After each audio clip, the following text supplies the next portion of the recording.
इक्तिसादी पसमानदगी की बुनियाद पर आलाजात को 10% रिजर्वेशन देने के मामले पर सुप्रीम कोर्ट ने फिलहाल रोक नहीं लगाने का फैसला किया है। सुप्रीम कोर्ट ने रिजर्वेशन पर रोक लगाने से साफ इनकार कर दिया है। इसके साथ ही सुप्रीम कोर्ट ने यह भी वाज़ेह किया है कि वो आईन में की गई तरमीम की जांच करेगा। अदालत ने इस सिलसिले में मरकज को नोटिस भी जारी किया है। उसने मरकज को 4 हफ्ते के अंदर जवाब देने को कहा है। केंद्र सरकार द्वारा बनाए गए कि उस कानून पर अब सुप्रीम कोर्ट विचार करेगा। हमारे साथ याचिकाकर्ता और उनके वकील दोनों लोग हैं। सर, आपने फिलहाल केंद्र सरकार के उस कानून को चुनौती दी है। आज सुप्रीम कोर्ट ने क्या कुछ कहा? आज माननीय न्यायालय ने सुनवाई के बाद जो है 4 हफ्ते का टाइम दिया गवर्नमेंट ऑफ इंडिया को इसको जवाब लगाने के लिए। तो इसमें गवर्नमेंट ऑफ इंडिया अपने एक्शन को जस्टिफाई करेगी, अपने कॉन्स्टिट्यूशन अमेंडमेंट को दे विल प्रोटेक्ट। क्या आपकी प्रेयर थी? आपने क्या प्रेयर की है कि क्या उसमें कहा है कि 1992 का जो इंदिरा साहनी का जजमेंट था उसका वायलेशन है? क्या कुछ कहा है? इसमें इंदिरा साहनी जजमेंट का ही केवल वायलेशन नहीं है, सुप्रीम कोर्ट का सेटल्ड लॉ है कि जब भी गवर्नमेंट ऑफ इंडिया या कोई भी संबंधित राज्य सरकारें जब भी कोई रिजर्वेशन देना चाहती है, चाहे आर्थिक रूप से पिछड़े वर्ग को या आर्थिक रूप से सामान्य वर्ग को, they should collect the quantifiable datas, they should statistical datas. But in this case, Government of India did not collect any quantifiable data.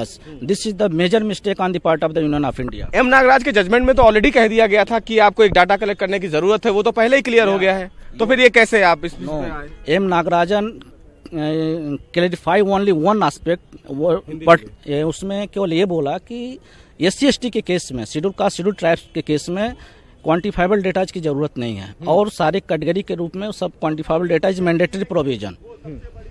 आप फिलहाल केंद्र सरकार के इस कानून से नाखुश थे, इसलिए सुप्रीम कोर्ट का दरवाजा खटखटाया, फिलहाल नोटिस जारी कर दिया है, क्या लगता है? देखिए, मैं एक्ट का जो आधार है मैं उससे नाखुश था। हमारे देश की लोकतांत्रिक व्यवस्था में ये पूरी तरह से माननीय पार्लियामेंट को, भारत सरकार को पूरा अधिकार है कि देश के किसी भी वर्ग को जो मिस रिप्रेजेंटेड है, जिसका प्रतिनिधित्व पूरा नहीं हुआ, उसको उठाने के लिए वो कोई भी कानून बना सकता है। मेरा यहाँ पर यह कहना था कि जिस वर्ग को उठाने की बात हो रही है, जो आर्थिक तौर पर कमजोर वर्ग की आप बात कर रहे हैं, वैसा कोई वर्ग आइडेंटिफाई नहीं है हमारे देश में।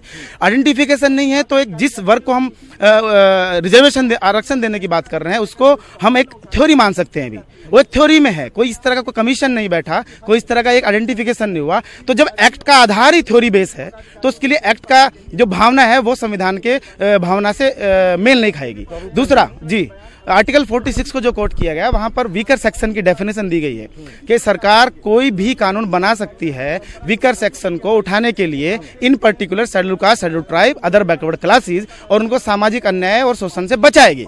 फिर भी मेरा ये कहना है कि लोकतांत्रिक व्यवस्था में हर एक वर्ग समुदाय की भागीदारी सुनिश्चित होनी चाहिए।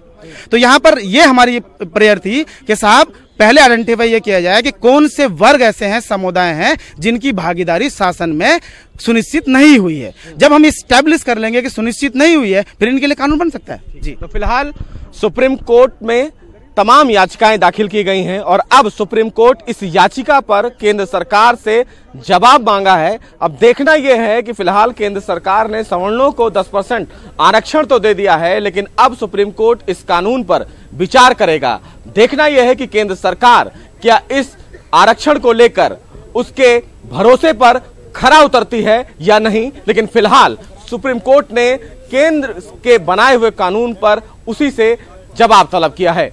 कैमरामैन अनु के साथ सुशील पांडे, न्यूज़ 18, दिल्ली।